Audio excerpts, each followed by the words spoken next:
Two people came to the nephrology ward one day. The first is 29-year-old Dan, who presents with hypertension, gross hematuria, and flank pain. Dan's family history showed that his grandmother died of a Barry aneurysm. Next is 35-year-old Heather. She does not present with any symptoms, but she has been referred to the nephrology clinic because her primary care doctor discovered that her kidneys have a weird shape on an abdominal x-ray.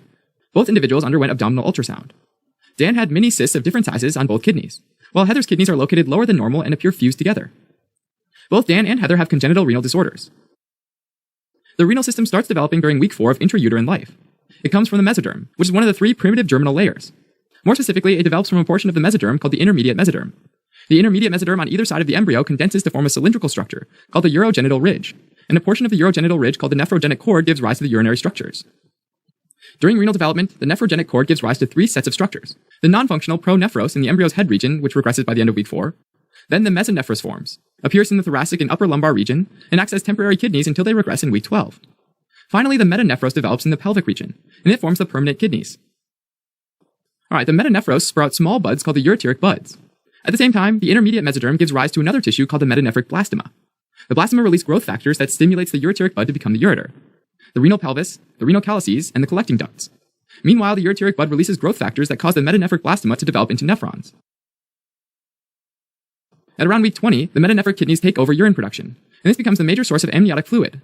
As they continue to grow, they move up from the pelvis to reach their adult position. Alright, so if there's a problem during development of the kidneys, we can get oligohydramnios, or deficiency of amniotic fluid.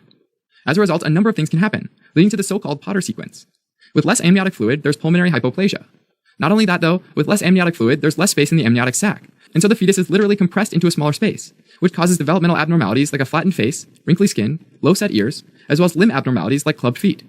Some renal conditions make it impossible for urine to be excreted, in which case there'll also be renal failure in utero. Okay, now one high-yield fact is remembering the specifics for Potter sequence, and we have a mnemonic for that. P is for pulmonary hypoplasia, O is for oligohydramnios, the first T is for twisted face, the second T is for twisted skin, E is for extremity defects, and R is for renal failure. Alright, so now let's talk about each of the congenital renal disorders. To make things easier, we can split them into cystic and non-cystic disorders. The first cystic congenital renal disorder is polycystic kidney disease. Based on the inheritance pattern, this can further be split into autosomal recessive polycystic kidney disease, or ARPKD, and autosomal dominant polycystic kidney disease, or ADPKD. With ARPKD, someone inherits a mutation on both copies of the PKHD1 gene, which codes for the fibrocystin protein. Fibrocystin is found in the collecting ducts, as well as in the epithelial cells of the hepatic bile duct. The lack of fibrocystin leads to cystic dilation of the collecting ducts in both kidneys. Individuals with ARPKD can develop Potter sequence in utero, and the most common cause of death in these individuals is pulmonary hypoplasia. If they don't develop Potter sequence, then after birth they develop progressive renal failure and systemic hypertension. The liver is also affected, and they can have congenital hepatic fibrosis, which leads to portal hypertension. Autosomal dominant polycystic kidney disease, or ADPKD, is more common, and the symptoms usually develop in adulthood. ADPKD is an inherited genetic disorder mostly caused by mutations in the PKD1 gene, but mutations can also happen in the PKD2 gene. Now, PKD1 and PKD2 code for polycystin 1 and polycystin 2 proteins, respectively. In the nephron, polycystin 1 and 2 inhibit cell growth and proliferation through signaling pathways that aren't well understood. Now, a person who develops ADPKD would have inherited a single mutation in PKD1 or PKD2. This leaves one functional copy of the gene in every cell, which allows for the production of polycystin 1 or polycystin 2. However, there's something called the second hit theory. This means that a random mutation can happen in the remaining good copy of the gene later in life. This disrupts the regulation of renal cell growth and proliferation, leading to cyst formation. Over time, these cysts will fill with fluid and enlarge, causing damage to the surrounding tissue, hypertension, and flank pain. Eventually, this will cause kidney damage. Now, if there's hypertension and signs of kidney damage like proteinuria, the best treatment is with ACE inhibitors or ARBs. Now, it's important to remember ADPKD affects other organ systems too. Individuals can have cysts pop up in their liver, which will lead to liver failure. They're also more likely to develop Barry aneurysms in the cerebral arteries, usually in the circle of Willis. These can rupture and cause subarachnoid hemorrhage. Some individuals might also present with mitral valve prolapse or diverticulosis. For your tests, some clinical clues that should make you think of ADPKD include flank pain, hematuria, hypertension, and a family history of sudden death due to aneurysms. If hypertension is present and/or proteinuria develops, the treatment of choice is ACE inhibitors or ARBs. Another cystic disorder is medullary sponge kidney. Like ARPKD, this is present at birth. Although the precise mechanism is unclear, there is abnormal induction of the metanephric blastema by the ureteric buds, and cystic tubules develop in the nephrons, which gives the kidney the appearance of a sponge. The hallmark feature is cysts that form around the collecting ducts in the medulla of the kidney, causing them to dilate. Even though medullary sponge kidney is present at birth, it's usually asymptomatic and discovered in adulthood. With medullary sponge kidney, there's urinary stasis due to the cyst compressing the surrounding structures, and sometimes there's hypercalciuria, which makes the individuals prone to complications like nephrolithiasis. Next, we have multicystic dysplastic kidney, which is a type of non-inherited congenital kidney disease, where ureteric buds fail to induce differentiation of metanephric blastema. As ureteric bud fails to produce ureters, renal calyces, collecting ducts, and collecting tubules, filtered urine is unable to exit the kidneys.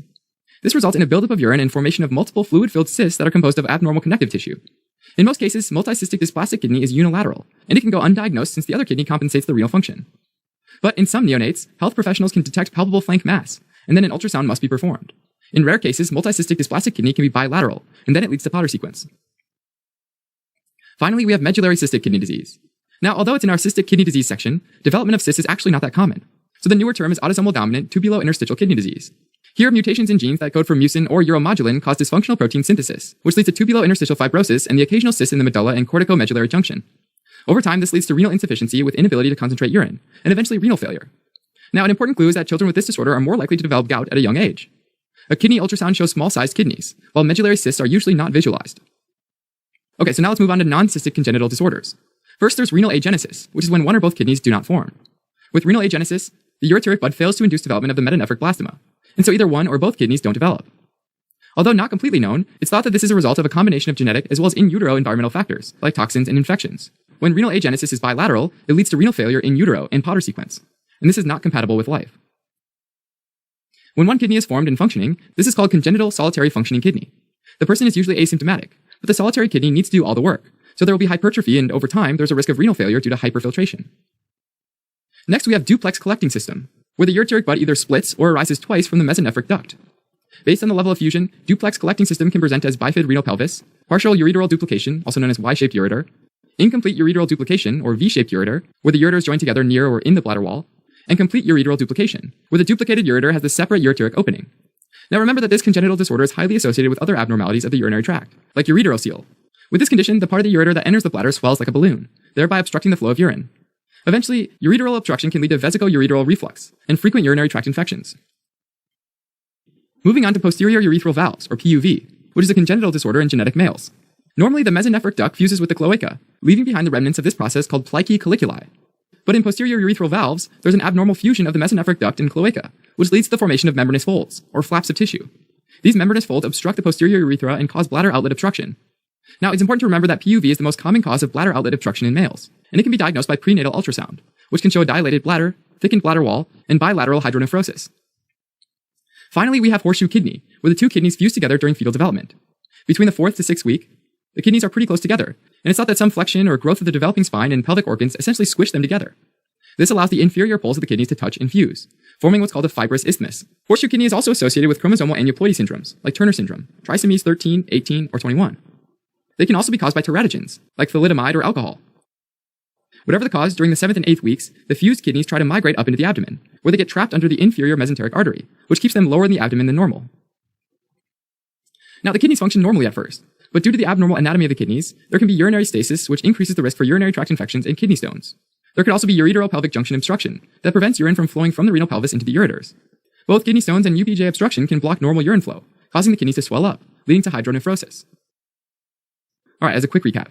Renal congenital disorders can be split into cystic and non-cystic. Cystic disorders include ARPKD that can either present in utero or after birth, ADPKD that mostly presents in adulthood, and medullary sponge kidney.